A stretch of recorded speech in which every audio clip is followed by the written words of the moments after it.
Hey there, we're Miller, a consultancy that helps teams and companies to adopt Rust in their engineering organizations. And we're also a new group of contributors to the Rustacean Station community podcast. We're going to be releasing a number of interviews with great authors and people using Rust professionally over the coming month. You can also find a link to the video of the conversation in the show notes. Enjoy!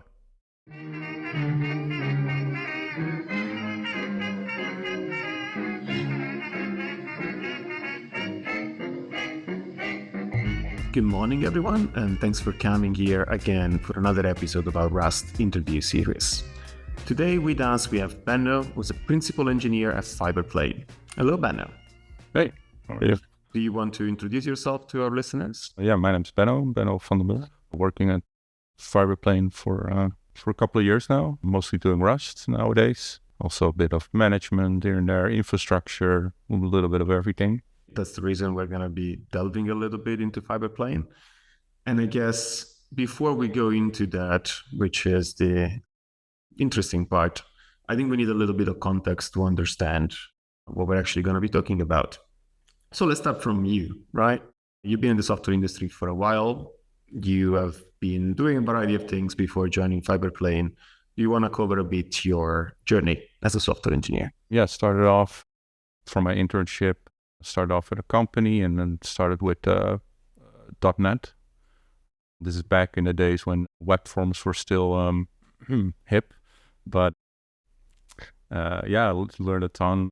Stayed there for quite a while, and then at a certain point, one of my coworkers approached me that he was going to start this new startup, and I was kind of getting like a bit tired of what I was doing, so I figured like let's do it, and then we started off creating this CI platform called Worker. Unfortunately, you can't find anything about it anymore almost. It's unfortunate, but yeah, the text there started off with Node.js. Yeah, that was fun. Learned a lot there as well. Like we started off just from the get-go with like a completely new language, or at least for me, a new language, new framework, and almost like a new mindset as well. And I think like halfway through, we started to notice some like issues, some things that didn't work well, and we decided to go like, instead of like one monolith, we decided to go into this microservice like architecture using Go at that point. And that was also a lot of fun, like learned so much there as well, like concurrency and just more low level language, like I said, the microservices, but we started using Node.js for the server side rendering. We had gRPC going on there for the microservice talking to each other, and also like exposing that as just regular JSON to browsers. So it was a lot of fun, did a lot of things. Eventually we got acquired by Oracle, worked there for a couple of years. There was also an interesting view, like the industry, interesting people that I work with, some smart people, some very talented people, but eventually I did get the feeling like this was not really going anywhere, as in a lot of like the solutions are really specific to Oracle, which are good, but they don't apply a lot to like maybe outside world. So you learn a very, very, Oracle kind of way of doing things, and that doesn't transfer as much. So at that point, I figured like I was looking for something else. So there's a couple of years into that. Also, doesn't help that I was basically the only person here in the Netherlands working here. So my job security was not great, with my manager working somewhere in the US. Anyway, at that point, the person who I started the previous startup with approached me again. He was going to do something else, and that was Fiberplane. And this time we were like, we need to use like some new language. So we settled with Rust. That was the new hotness at the time. Right. So you did it twice, and both times with the same team. So the previous startup you did together was in Go. This one instead was in Rust. Yeah. Before we touch on why Rust, let's understand a little bit, what does Fiberplane do? Like, what is the product? So Fiberplane is a collaborative notebook product. So you can go in there, work with your team, kind of like Google Docs, where you can just like create a document and work on it together at the same time. But we also allow you to investigate your own infrastructure. So we have providers, we call them, for Prometheus, for Elasticsearch. So you can get your metrics and then visualize them in a graph. And then, yeah, obviously also visualize your logs, things like that. And then you can, yeah, if there's an outage, for example, you can get in with your team, investigate this, and hopefully resolve the issue. And then it also leaves you like with a document that you can refer to later for like a post-mortem or anything that you do afterwards. You can refer back to it, and then you know exactly when things happened, what things or what people did. And then we're also working on this other like open source tool called Autometrics, and that allows you to easily get like functional metrics. So how many times has this function been called? How many times? What are the latencies? And with that data, like it's very easy to implement it in your like Rust, or we also have Python support and a couple other languages. It's very easy to add these things in there. You get these metrics out from there, and then because they are, we know what the shape of those metrics is going to be. We have this other tool called Explorer, and that allows you to easily browse these metrics, so we can to see all the details that are in there. And even we have also SLO support for that as well. And okay, so you kind of span the two sides of the divide. So on one side you have a Jupyter Google Docs style notebook where basically you have the next version of what people usually do. You usually screenshot dashboards and copy paste them into a Google Doc. At least that's my experience. Instead, in your case, it's more like widgets, if I understand correctly. So they're embedded. You can actually go back to Grafana, go back to Prometheus, go back to whatever the source is. And now you're also branching into the instrumentation side. So that's what Autometrics is. So giving people an easy way to produce metrics, which happen to be a format that you understand, so that the integration with the notebook kind of like works out of the box. Yeah, that's right. Yeah. Nice. And so you said, what is it, 3 years ago at this point, more or less, we're going to do a new startup, we're going to do observability, and we're going to do it in Rust. Why? What brought you there? Yeah, that's a good question. Yeah, it kind of feels like we're always trying to like get this or try out this new language that is, I say the word air quotes, but hip at the time. We had the same with Go and Node.js, but for Rust, we were also planning maybe adding like this agent to get like really low level like information, eBPFs, like instrumentation.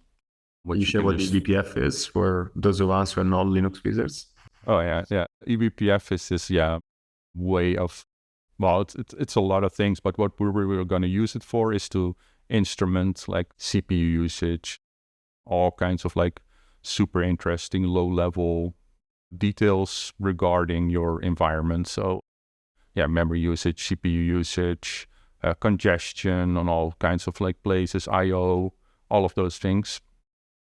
This never really got off the ground, but we were anticipating that we were gonna create something, and for that like a low level language is gonna be pretty great. So we were like, well, Rust seems very perfect for that. It's super hip at the moment. The functionality that you can go really low. Obviously, all the security aspects of it sounded really appealing. Like we didn't want to create this tool in like, let's say C, which I have like almost no experience with. So for me, that was already like a bit scary trying to create a tool in that and then not make like all the security flaws that you could make. So having that was already for me really great. And we were also looking a bit like, this is back then we weren't really sure what it would mean, but we were also like looking into WASM a bit as well, like monitoring what was happening there. But we didn't do anything at the time with it, but eventually we did get around to it, and that really saved us. So I guess the question now is, what do you actually use Rust for at Fiberplane? So you didn't go into VPF kernel probes. You ended up building what is de facto like a multiplayer in-browser experience. Where does Rust fit into this picture? Yeah, so Rust, it almost fits everywhere, like even in the browser to a certain extent. So obviously we're using it for our API API servers. So every request that goes in there goes through some Rust code. And that's just straightforward and really like it there. We also use it for our CLI tools. So we have like a little companion tool that makes it easy to like do certain things just from the command line. So you don't have to, start up the browser, and you can just maybe even like automate things using like bash scripts or whatnot. But then also we're using it as WASM as a compile target for some of our code. So we have some OT stuff, operational transformation, I think. Essentially, it's also what Google Docs uses for their collaborative experience. So if you send some characters, they will show up everywhere. And if there's conflicts, there's some way that the algorithm will be able to handle it. How does this, so as a person who is fairly illiterate on like multiplayer experiences, I often hear about CRDTs as an example. How do OTs compare? Yeah, but what I always tell myself, I guess, is like how data compares that CRDTs are more advanced and they allow for like offline conflict resolution, whereas with OT, there most likely is going to be like one central entity that's going to determine like, these changes were first, so I'm going to apply them. These ones conflict with them, so I'm just going to reject them. So there's going to be this central entity, and for us, that's our API servers. Basically, loses a bit the distributed aspect, and you have one central point on decision making that says you go in, you don't. This is the state of the document. Exactly, and like offline support is going to be a bit more tricky because you locally, if you're offline, you can apply changes, but you've no idea if these changes are going to like propagate to the central server. Maybe like whatever you're trying to change has been deleted since by somebody else. So then there's I guess that would also happen with the CRDs. Anyway, bad example maybe, but that was an aside, but mostly to get a little bit of a grasp on what we're talking about. So how does Rust feed into the OT engine? Yeah, so we have one OT engine like written in Rust, and that's just a simple crate. That's it's a proprietary crate, so we don't distribute it, but that's being reused on both the front end side, like the browser, where it's compiled as a WASM module, but also on the back end for our API server. So we don't have this situation where we have this OT logic written in two different languages where there's a high chance that one of them just does it slightly different. And then once that happens, then you're going to have this weird like situation where both languages can have like a different view on the world, which is going to be very different. So just having like one language, one code base that's being used by both the browser and the backend, that was really great. We really like that. So if I understand correctly, you are building this piece of code in Rust, and then you're using it as a library in your Rust APIs, and then you're using it as a WASM module inside the browser. Yeah. How is the interface between the WASM module and assume what's the rest of the front end, which is probably TypeScript, throwing a guess? Yeah, so my knowledge regarding what we run there is fairly limited. I'm not that much of a front end developer. Like I'm guessing like at the previous startup I did some Backbone, so that already shows how far. But yeah, we use another tool called FP BindGen. That's an open source tool, so you can just is this developed by Fiberplane, or is this a tool from another company?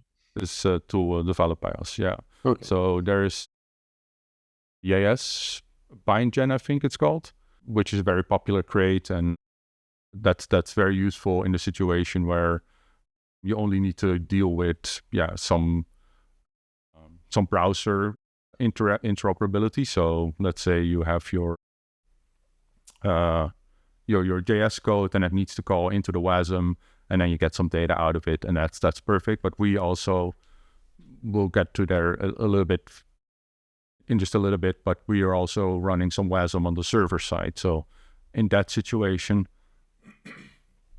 the WASM the EAS BindGen was not optimal. So we set out on this journey to create our own operability. So it's essentially just like it exports it exports a couple of functions. So these functions will just maybe let's like take a step backwards. Like WASM is pretty primitive in what it can do. Like you can return pointers or rather just a number, and you have this shared memory.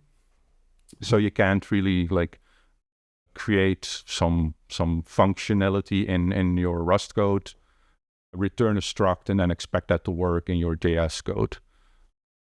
So you need to have like some sort of serialized that basically takes any complex structure and like encodes it into something that can go in and out of what was a module, basically. Yeah, exactly. So and on both sides you will have like some struct definitions, those will match, and then in your code, like the tooling around it, I think JS bindgen does this as well, and as does FP bindgen. You just say like, I'm going to return this struct. You put a macro on it, and then it gets rewritten to not return a struct as is, but it's just going to return a pointer to some shared memory, and in that shared memory will be a serialized object that both know how to deserialize.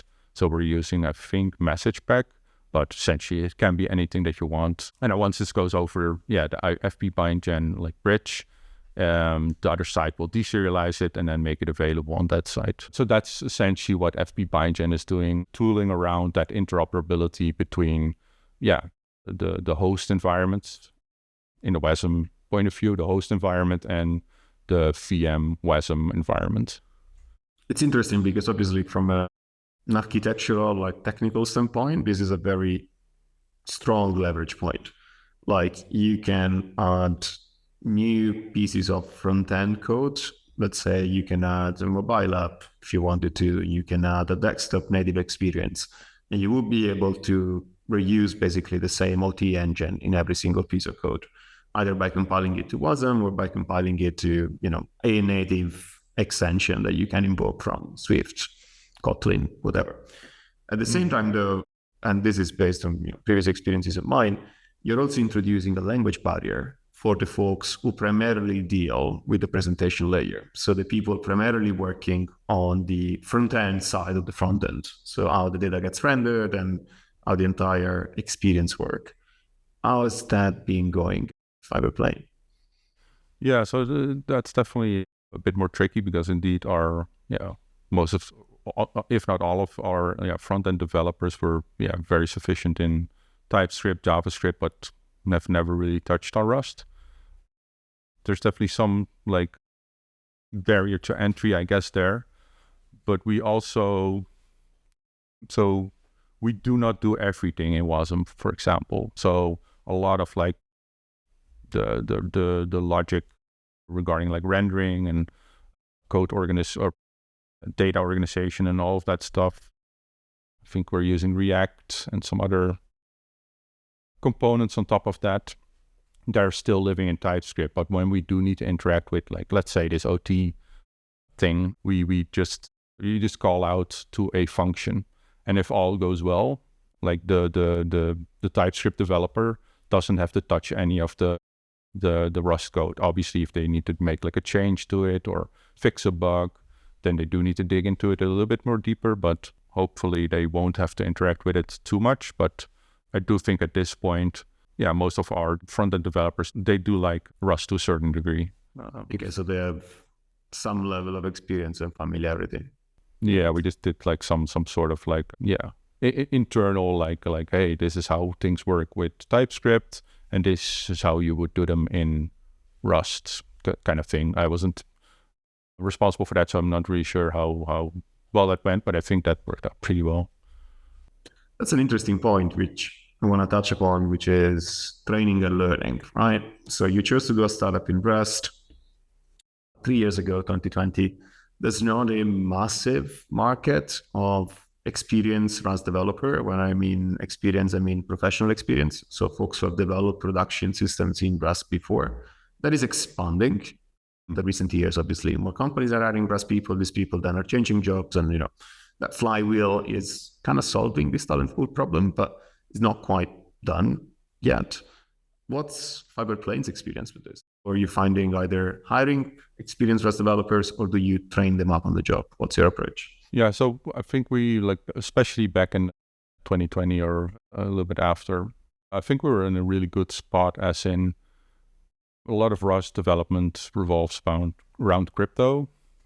But when we got a lot of applicants, they were like, yeah, this is great. I want to do something with Rust, but I don't want to do anything with crypto. So we already had this niche where people were floating towards, I guess. Yeah, we have had some people who are way more experience with Rust, and then some people had a little bit less experience with Rust, but then they had for example, some more Go knowledge, for example. So it's always good to have that little bit of mix of different languages as well. You want to have a bit of a diverse group, I guess. I mean, also you are interacting with the cloud native ecosystem, I imagine, quite heavily, and that's primarily, almost solely, fortunately. You do need to be able to read that Go code base from time to time, I imagine. Exactly. We did have that course where we have transferred some TypeScript knowledge to Rust, or see how it compares. But we don't really have a rigorous a book or anything. Rust links, we always recommend for people getting started. But to be honest, we never had people who had zero knowledge regarding Rust. There was always already some knowledge, that first hurdle of the borrow checker, that was already taken care of. Okay, so there were other Rust experienced Rust developers, or Rust curious enough to have done some nibbling. Exactly. At the hobbyist level. Okay. Yeah, we had a lot of applicants indeed that were oh yeah, I've been doing Rust on and off, for personal project, or just on my own, because my company doesn't want to do it for whichever reason. And then we came across you and we wanted to apply. So that's also, a lot of applicants were like that. Let's do a little bit of a recap, right? So we touched on where you use Rust, established you started around 2020. Now, I think 3 years and a half, 3 years old code base, Rust, production code base. There's not that many out there. I mean, there are a few, but they're not that many. Do you have any regrets? What's your balance? If you look back and say, okay, we chose Rust in 2020. Are we happy with that? What have you done differently if you knew 3 years ago what you know today? Yeah, so with Rust itself, and with how language is evolving, I really like the if let else guard. Anyway, the one that you can short circuit and I just love it. You don't really know, or at least that's how I am. I don't really know what I want until I see it, and it's I need it. So that was amazing. Those kind of improvements still coming out. That's great. Our own code base, unfortunately, is a bit it is a big monolith, and unfortunately within the code base itself, it's not very well organized, and that's giving us a lot of issues with that's one of the biggest complaints, I guess, with Rust regarding compile times. So fortunately the Rust itself is a little bit slow, but our code organization at the moment definitely does not help, which is unfortunate, and trying to fix that now is such a major undertaking. So if I was able to tell to myself hey, look out for these things, or try to do this already, it's not gonna matter that much in 2020, but in 2023 you will be very happy with yourself. Is this because it's one big crate, and so that takes a long time to compile? Exactly. That's interesting, because some things are changing around that. I think the news is from 3 days ago. So some background for folks who are using Rust. The way Rust compiler works, there's parallelization on 2 levels. So the first level is cargo. Cargo is able to build multiple crates in your dependency graph in parallel, as long as they don't depend on one another. So usually if you have a dependency graph which has a lot of small compilation units, cargo can fan out, use all your cores, and that allows it to go fairly quickly.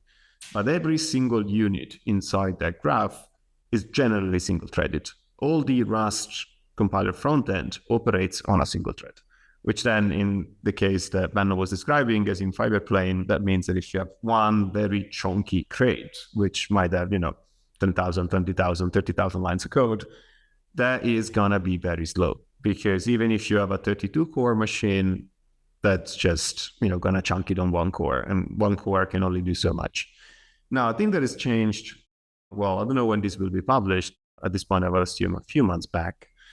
In Italy, it has landed a new flag, which is called C parallel frontend or something along those lines, which aims at running that front end in parallel so that you can get parallel compilation even if your dependency graph is not composed of tiny small crates. So probably something to discuss after this interview. I can give you some pointers on how to try that out. And I know they're looking for feedback, so yours is one of those use cases. Because I do understand that refactoring a giant code base to be nice and modular and broken down into small crates, it's tough. Especially because when you have, at least I don't know if that is your experience, but when you have one giant crate and that auto import is so easy, like those modules relationship tend to get like entangled over time. Yeah, I don't want to look at that graph now. Anyway, sorry, I interrupted you. So go on. So number one lesson from 3 years ago is break it down into small crates. Your future self will have compilation. Like definitely like embrace like automation like as much as possible. Like this is probably more related to like release process. So we're still finding our way like around this, like for our internal like release process, but also our CLI tool, things like that are all open source and they're all like being distributed like through GitHub releases. And it's a bit clunky with regards to like how we do things, like just a bit homegrown. So I saw this talk about the distribution. Distribution is hard, kind of like talk, and I'm not sure what the exact name was anymore, but that was really interesting. Like it's just like, oh yeah, if people have to like really deal with like trying to install your application, they're not going to do it. So that's like, oh yeah, that makes sense. Like if you go to the release and you see X_ Mac, blah, blah, blah, blah, blah, blah, there will be like, Linux. It's like AARC64. Yeah. They'll be like, what the hell is this? And that's like, oh yeah, that's true, right? Like I've also had the situations where it's like, yeah, I need to download it, chmod it. Oh, that seems like a deal or like a hassle, like whatever. So distribution in that regard is also like one of those things where I'm like, yeah, we really need to improve there. So I'm also looking forward to maybe spending like a hack day. A hack day is at the end of the month where we get to just like work on something related, like loosely related to like the product or the development or whatever. Like obviously you're not gonna knit the whole day or whatever, but I'm looking forward to like spending like an afternoon or something, trying to get that in, see if that improves things and how easy it is to use. So yeah. So for the folks who are listening, the talk he's referring to is the one from Ashley Williams, which happens to have been published on YouTube literally like a few weeks back. So you can find it. And the tool you probably want to be checking out is called Cargo Dist. And it generates automatic installers and downloaders and all the circuits that you need for distributions for Rust binaries and not just Rust binaries. And it's quite cool. I'm trying it out as well on a few projects, and it's very, very promising. So yeah, have a look at that. Well, I guess a different question, which is, not really about your regrets and things you liked over the past 3 years, but it's about what can Rust do for you that it doesn't do today? Like if you had a magic wand and you could make some changes to the language or improve some parts of the tooling, what would you do? Yeah, obviously the stupid one, like the improved build times, but that's... it's important to say. Yeah, and also my own... It's important to repeat it, to identify that it's a priority. But it's also my own fault. I can't only blame that on Rust. Once I see something I really like, how could I have lived without this kind of situation? Like looking back to like Go, it's like just talking about it, it was also a bit of a walk down memory lane. It's like one of the things I always like really enjoyed about Go, and to a certain extent also in .NET, that like things like interfaces were always like so easy to work with. Like with Go, if it has like specific functions, it implements that interface by default, and that was just like so easy to work with. Like Rust obviously does it in a little bit of a different way, and it has the generics. Like disclaimer, I have not worked with Go with genetics. Yeah, after they introduced the generics, I've not really looked into that at all, so I don't know how it compares nowadays. But yeah, just being able to just like pass along an object to a function that just happened to implement the same signature, that was always a pleasure to work with. With Rust, like obviously you have like the generic implementation, which I know ironically is more like the .NET days for me. But then also like trying to make that dynamic with like dynamic dispatch. There's always like the little asterisks, the caveats of like, this might not work in this situation, or might not be as you expect it to work, or maybe it might be slower, which is also, I hear a lot of people say, but I'm also like, how much slower can it actually be? Like I'm running a web service, so calling out to the database is probably going to be like way slower anyway. So, yeah. Yeah, there's a common complaint that I also a little sniff about. Like, I mean, yeah, if you're counting the nanoseconds, it probably matters. If you're counting in milliseconds or tens of milliseconds, which is the order of magnitude that your average API/web server is dealing with, it's not the difference between dynamic dispatch and static dispatch that makes or breaks the bank. But my experience is very similar to yours, and I usually phrase it in a slightly different way. The dynamic dispatch is a very non-robust solution, as in you architect your stuff around like a box Dean object or like an arc Dean some traits. That's usually the shape it usually takes. And it works. And then one day you realize that you got to add a method to the trait, and then suddenly your trait is no longer object safe. And so now you need to go and rewrite and rework all the code that was taking this dynamic dispatch object to do static dispatch, if you can, which usually can, but it might be various levels of painful. And so it's not resistant to perturbation. Like if the requirements change slightly, you flip basically in a different modality, which is like, okay, this feature is not available to you anymore. Now go rewrite everything else. And that's why usually I don't suggest dynamic dispatch for like what you usually would call inversion of control, I guess, in .NET, which is dependent interfaces, non-dependent implementations, because it's brittle. Yeah. I know there are conversations around making it less brittle, but I mean, as of today, it's what it is. Yeah, it's unfortunate, but I do understand the reasons behind it. The playing field, it just doesn't lend itself as much to these like other to the dynamic dispatch. That makes sense. Two things. Number one, a lot of the people who are listening to this podcast are either Rust decision makers or people working with Rust, or people who are willing to work with Rust. And we touched some of the points that the decision makers might be interested into. So your experience, regrets, things that worked out, hiring, so on and so forth. I want to spend a few words on what people who are looking for a Rust job might be interested into. So obviously, Fiberplane is a company using Rust. You have hired Rust developers in the past. If you were to give out advice to folks who are looking for the first Rust job, what would that be? What do you look for when you are examining a prospective candidate in a position that has a heavy Rust component? Is that any different from what you would look for in a different language? The knack of the language is very important. Like programming in general, I think it's important. But if you want to like land a Rust position, like you have like zero Rust knowledge, like the Rust book is a great tool to begin with. That's how I started. But then when you do get started, like you do get like confronted by the borrow checker and all of those things. So if you are gonna start with Rust and want to get a job in there, don't just go through like the theory, for example. Like just don't start to not just like read about it, but also like try to make like one of the popular tools and just try to rewrite it in Rust, like reading in some data from standard in, reading it out, make like a little web server, something like that. That will get you like so much more knowledge, and you will get like yelled at by the compiler at a lot of stages, because a lot of things which might have been normal in like, let's say, Go or .NET or whatever, like what you're used to, they might not be the optimal way of doing it. And then, if you are doing something wrong according to the borrow checker, you're going to get yelled at. And then, it's easy to just clone everything.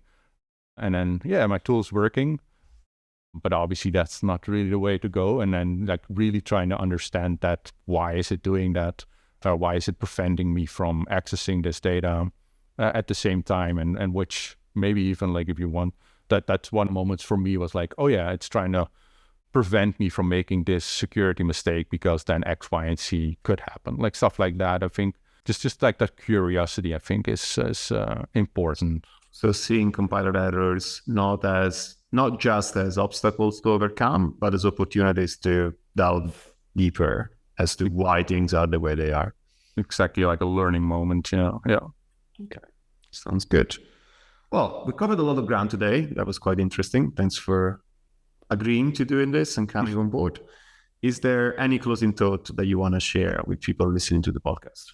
Yeah, obviously try out Fiberplane. It's going to be cool. But yeah, Rust is a very, very cool language, and it really also like reignited my passion for like programming, like making these like small little tools, because it is quite easy to just get started. Like Rust up, getting the tool chain installed is just so easy. It's really great. And then trying out something, just having one tool, one cargo font.